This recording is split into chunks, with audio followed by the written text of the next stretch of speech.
Curtis Weaver. Curtis Weaver's grandmother passed away on April 8th of 2008. Curtis was very close with his grandmother.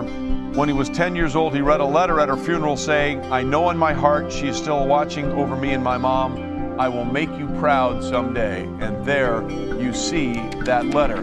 So how productive was Curtis Weaver at Boise State? Named first team All-Mountain West 3 times and the conference's all-time sack leader, Daniel, with 34. Yeah, and this is a classic case of bad body, good player. He's not going to wow you when you see him kind of on the hoof there. But what he does have is a knack of getting to the quarterback. Not a real explosive first step, but he's got this wiggle and the ability to bend. Once he gets to the very top of his rush, you see his ability just to wrap around tackles, and he's an outstanding finisher. You see a little swipe move here. He can change directions. Again, he's one of those guys, I imagine you'd play a pickup basketball game. He wouldn't be one of the first guys to be picked, and you'd never be able to get him off the court because he'd just win. He's a sneaky good athlete with a ton of production.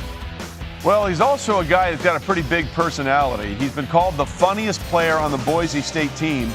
And one time, he really pulled one over on his mom. He said, "Mom, I need to tell you something." And she was shaken. She said, "What is it? What is it?"